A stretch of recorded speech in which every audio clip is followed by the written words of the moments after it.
আমি স্যারকে বললাম, প্লিজ আপনি আমার সাথে এরকম কাজ করবেন না। আমি আপনার কোম্পানিতে চাকরি করতে এসেছি, অন্য কিছু করতে আসিনি। আর তাছাড়া আমি আপনার মেয়ের মতো, আপনার সাথে আমার কোনোভাবেই এসব হয় না। স্যার আমাকে বলল, আমার এখানে চাকরি করতে হলে আমার কথা মানতে হবে। আমাকে খুশি করতে পারলে তোমার টাকা পয়সার অভাব হবে না। স্যারের এইসব কথা শোনার পরেও আমি কোনোভাবেই রাজি হচ্ছিলাম না। তারপর স্যার আমার সাথে এমন কাজ করল, আমি বাধ্য হয়ে স্যারকে আমার সবকিছু বিলিয়ে দিলাম। স্যার আমার সাথে যা করল তা শুনলে বন্ধুরা তোমাদের দাঁড়িয়ে যাবে। তাহলে চলো বন্ধুরা গল্পটি শুরু করি। তবে গল্পটি শুরু করার আগে তোমাদের কাছে আমার বিশেষ অনুরোধ, তোমরা অবশ্যই সামিয়া ব্লগ চ্যানেলটি সাবস্ক্রাইব করে আমাকে সাপোর্ট করবে। আমার নাম নীলুফা আক্তার নীলু। পরিবারের সবাই নীলু নামে ডাকে। বয়স 21 বছর। আমার গ্রামের বাড়ি দৌলতপুর। মা বাবা সহ আমরা সবাই একসাথে ঢাকাতে থাকি। আমি যখন স্কুলে পড়তাম তখন আমার সৌন্দর্যের প্রেমে পড়ে শত শত ছেলে আমায় প্রতিদিন বিরক্ত করত। আমার সাথে প্রেম করতে চাইতো, আমায় নিয়ে পার্কে ঘুরতে চাইতো, কিন্তু আমি আমার গতিতে চলতাম।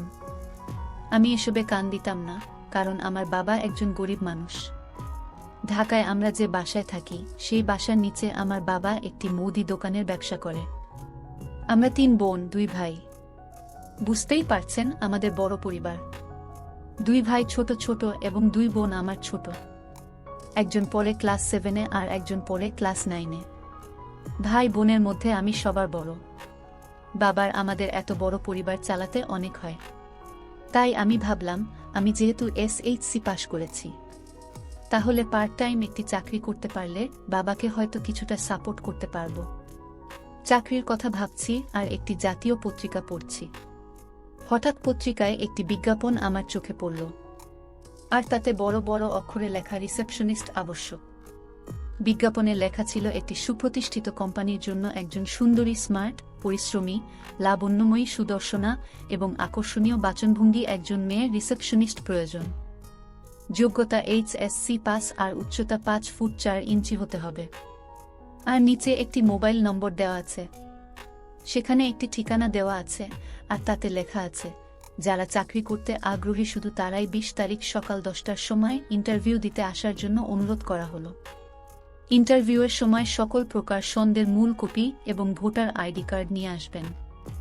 সাথে আপনার একটি বায়োডাটা নিয়ে আসবেন। আমি ভাবলাম, যদি আমার একটি রিসেপশনিস্টের চাকরি হয় তাহলে আমার পড়ালেখার খরচটা হয়তো আমি চালাতে পারব, আর পাশাপাশি আমি আমার বাবাকে একটু সাহায্য করতে পারব। কারণ বাবার এখন বয়স হয়েছে, বাবা মা আমাদের জন্য অনেক কষ্ট করছে, আর কত করবে। দেখি এবার আমি বাবা মাকে একটু সাহায্য করতে পারি কিনা। এই ভেবে আমি সবশেষে ইন্টারভিউতে যাওয়ার সিদ্ধান্ত নিলাম। তারপর আমার এক ছেলে বন্ধুর কাছে ফোন দিলাম আর বললাম, জাবির, আমি একটি কোম্পানি রিসেপশনিস্ট পোস্টে ইন্টারভিউ দিতে যাচ্ছি। এখন আমি কিভাবে প্রস্তুতি নিতে পারি? আমাকে একটু পরামর্শ দে। জাবির আমাকে বলল, দোস্ত, তোর যে চেহারা, পুরাই আগুন, তোর কিছুই করা লাগবে না। তুই শুধু ভালো করে সাজুগুজু করে কোম্পানির সামনে যেতে পারলেই হলো। ব্যাস, আর কিছু করা লাগবে না, দেখবি তোর চাকরি হয়ে গেছে। কারণ কোম্পানির এমডিরা মতো স্মার্ট একজনকে নিতে পারলে অনেক খুশি হয়। দেখিস, তুই যাও মাত্রই তো চাকরি হয়ে যাবে। আমি জাবিরকে বললাম, মজা করিস না দোস্ত, যদি পারিস তাহলে আমাকে ভালো কিছু পরামর্শ দে। তারপর জাবির বলল, দোস্ত, আমি মজা করছি না, সত্যি কথা বলছি। কোম্পানির এমডি তোর মতো আকর্ষণীয় মেয়ে পেলে হয়তো চাকরিটা দিয়ে দেবে, কারণ রিসেপশনিস্ট সুন্দরী মেয়ে ছাড়া তারা বসায় না। তারপর জাবির বলল, যা দোস্ত, তুই গেলে তোর চাকরিটা হবে। জাবিরের কথা শুনে আমার চাকরিতে যাওয়ার আগ্রহ আরও অনেকটা বেড়ে গেল। তারপর যেদিন আমার ইন্টারভিউ, সেদিন সকাল সকাল ঘুম থেকে উঠে ফ্রেশ হয়ে ভালো করে প্রস্তুতি নিয়ে চলে গেলাম বিউটি পার্লারে। সেখান থেকে খুব ভালো করে সাজলাম, একটা জিন্স প্যান্ট আর টি-শার্ট পরলাম, যাতে খুব আবেদনময়ী মনে হয়। আমাকে দেখলেই যেন কোম্পানির এমডির মাথা ঘুরে যায়। এমনিতে আমাকে সাজলে নাকি পরিমণির মতো লাগে। একথা আমার অনেক ছেলে বন্ধুদের কাছ থেকে আমি শুনেছি। তাই নিজেকে এমনভাবে প্রস্তুত করলাম যেন আমাকে দেখে কোম্পানির এমডির মাথা ঘুরে যায় আর আমাকে চাকরি দিতে বাধ্য হয়। কারণ আমি এটুকু জানতাম যে কোনো বড় কোম্পানির রিসেপশনিস্ট পদে সুন্দরী আর আবেদনময়ী ছাড়া কোম্পানি নিয়োগ দেয় না। তাই আমি সেরকমভাবে সাজুগুজু করে রোমান্টিক মন নিয়ে ইন্টারভিউ দিতে গেলাম। আমি কোম্পানির অফিসে ইন্টারভিউ দিতে গিয়ে ওয়েটিং রুমে বসে রইলাম। আর আমার সাথে আরও অনেকেই ইন্টারভিউ দিতে এসেছে। তারাও বেশ সাজুগুজু করে এসেছে, তবে আমার কাছে মনে হলো আমিই পারফেক্ট। জীবনের প্রথম ইন্টারভিউ, তাই নিজের কাছে অনেক ভয় লাগছে। তারপর শুরু হলো ইন্টারভিউ। আমার সিরিয়াল পড়ল 4 জনের পরে। 4 জনের পরে আমার ডাক দিল। আমি স্যারের রুমে প্রবেশ করে স্যারকে বললাম, may I come in sir? Sir বলল, ইয়েস কাম। তারপর আমি স্যারকে বললাম, স্যার আমি কি বসতে পারি? স্যার বলল, ইয়েস বসুন। কি নাম আপনার? আমি বললাম, স্যার আমার নাম নীলুফা আক্তার নীলু, তবে সবাই আমাকে নীলু বলেই ডাকে। স্যার বলল, বাহ, খুব সুন্দর নাম তোমার। তুমি দেখতেও যেমন সুন্দর, তোমার নামটাও তেমনই সুন্দর। আচ্ছা নীলুফা, তুমি কেন আমাদের এখানে চাকরি করবে? আমাদের কোম্পানিতে কাজ করতে হলে রাতে দিনে, মানে অনেক সময় ডে নাইট শিফটে কাজ করতে হবে। তুমি কি পারবে নাইট শিফটে কাজ করতে? আমি বললাম, স্যার চাকরিটা আমার খুব দরকার। মা বাবার সংসারের খরচ চালাতে হিমশিম খাচ্ছে। স্যার দয়া করে যদি আপনি আমাকে চাকরিটা দেন, তাহলে আমি এবং আমার পরিবার চিরকৃতজ্ঞ থাকবে। তখন স্যার বলল, আচ্ছা নীলুফা, আপনি একটা কাজ করতে পারেন। মনে করেন আপনার চাকরিটা হয়ে গেছে। আর শুনুন, আমাদের কোম্পানির রুলস অনুযায়ী আপনার বেতন পড়বে 15,000 টাকা। আরও কিছু কাজ আছে, পরে বুঝবেন। আমি বললাম, কি কাজ স্যার? স্যার আমাকে বলল, তুমি এখানে শুবে, আর আমি শুধু তোমার এখান থেকে 1 সিরিঞ্জ রক্ত নেব। আমি তখন চাকরি হওয়ার লোভে স্যারকে আর কোনো কিছু না বলে সরাসরি বলে দিলাম, জি স্যার, আমি রাজি। তারপর স্যার আমাকে বলল, তুমি ভেবেচিন্তে বলছো তো?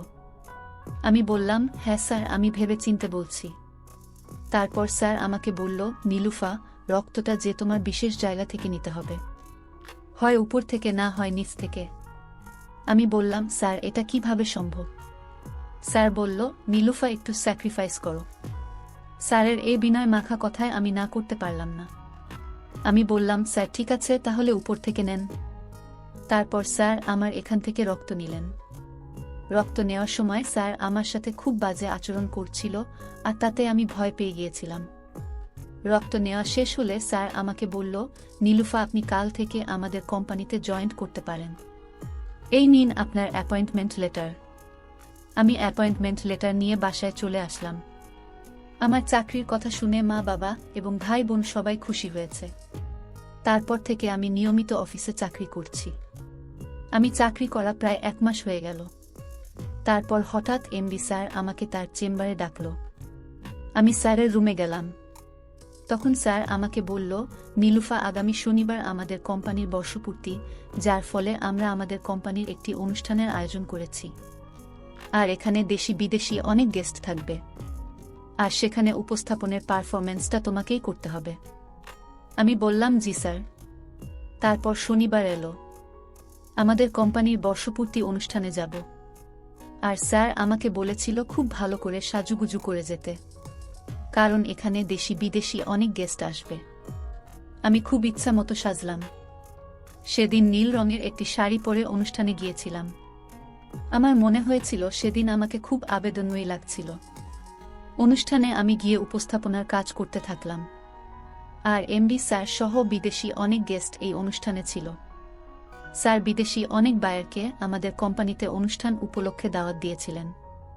তার মধ্যে 7 জন নাম করা বড় বড় বায়ার আমাদের কোম্পানির বর্ষপূর্তি অনুষ্ঠানে এসেছিল। তারা দেখতে অনেক বড় বড় মানুষ। আমার কাছে মনে হচ্ছে হেব্বি শক্তিশালী, অনেক পাওয়ারফুল।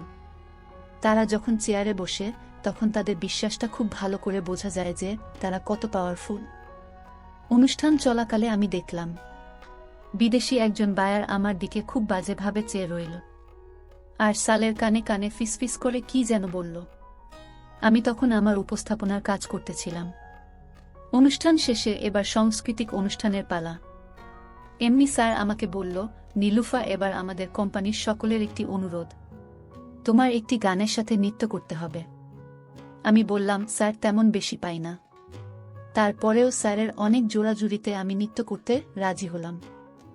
আর এমনিতে যখন স্কুলে পড়তাম, তখন আমি মাঝে মাঝে আমাদের স্কুলের সাংস্কৃতিক অনুষ্ঠানে নৃত্য করার মোটামুটি অভিজ্ঞতা আছে। তারপর একটি ডিজে গান বক্স ছেড়ে দিল।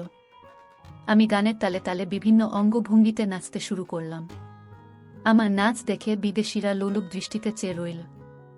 তারপরেও আমি আমার মতো করে সকলকে আনন্দ দেওয়ার জন্য বিভিন্ন কৌশলে নাচতে শুরু করলাম। এভাবে আমাদের অনুষ্ঠান শেষ হল।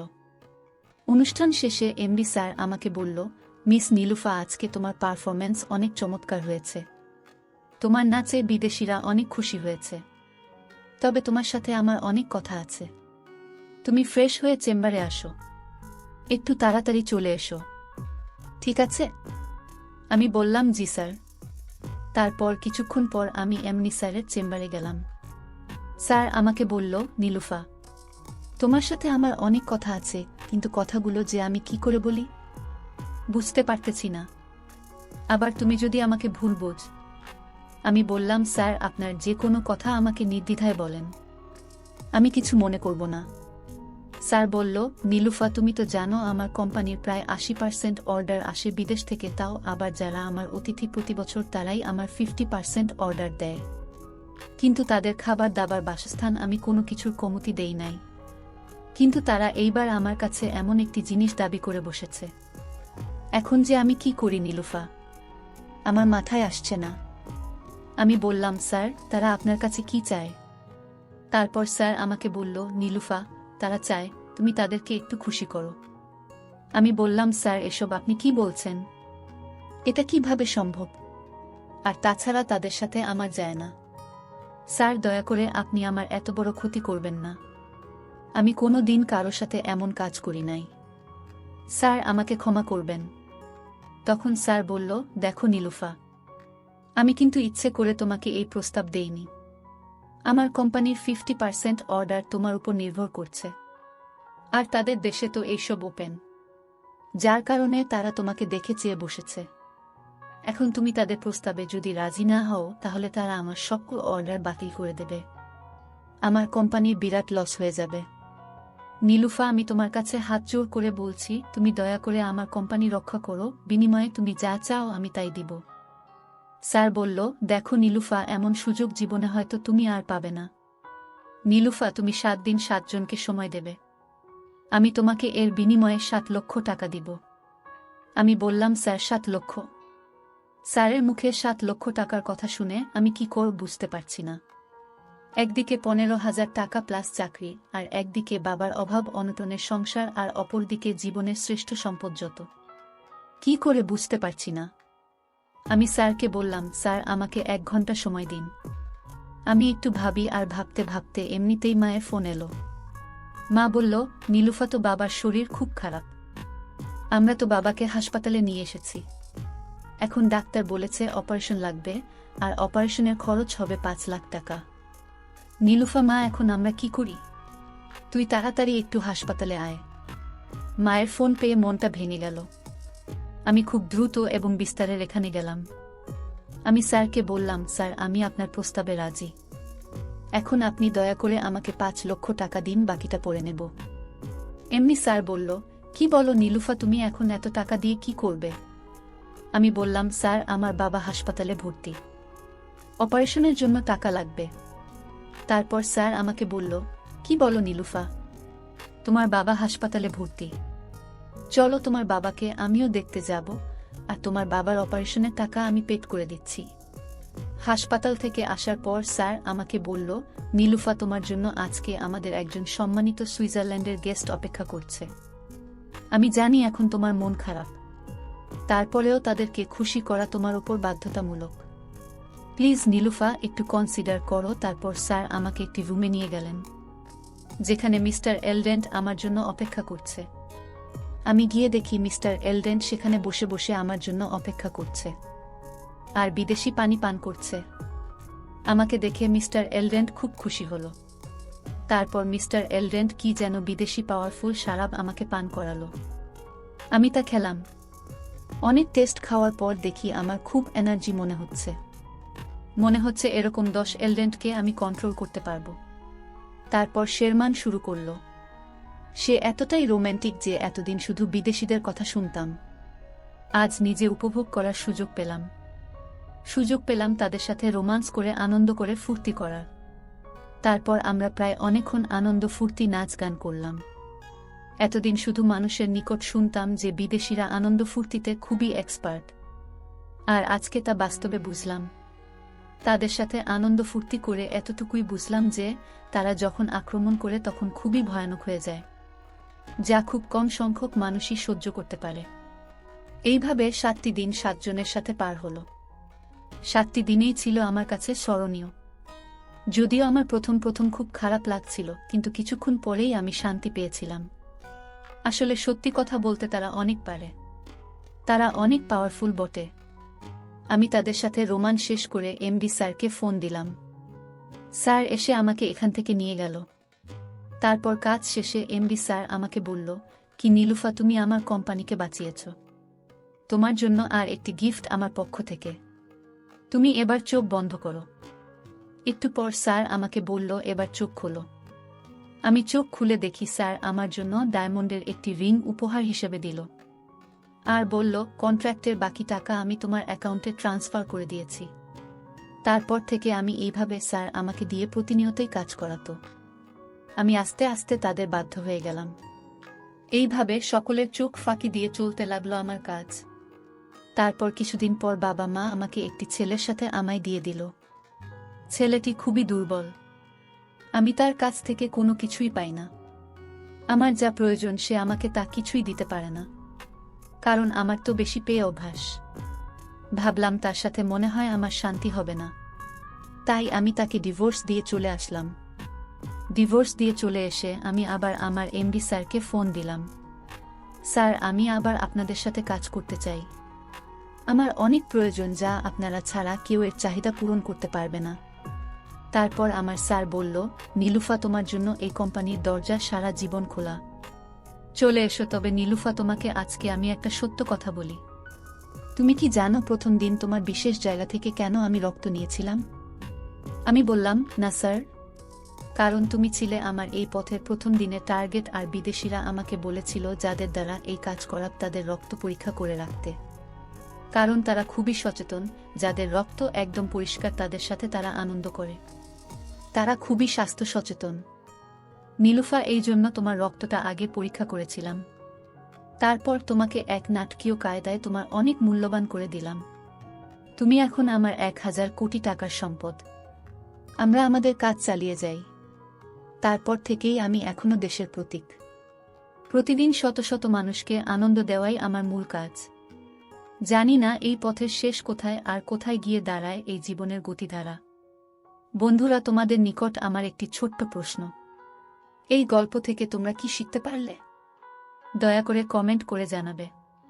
বন্ধুরা, ভিডিওটি যদি ভালো লাগে তাহলে একটি লাইক দিন, আর তোমরা যদি এরকম ধরনের মজার ভিডিও পেতে চাও তাহলে দয়া করে আমার চ্যানেলটি সাবস্ক্রাইব করো। তোমাদের সকলের সুস্বাস্থ্য কামনা করি। ভিডিওটি দেখার জন্য তোমাদের সকলকে অসংখ্য ধন্যবাদ।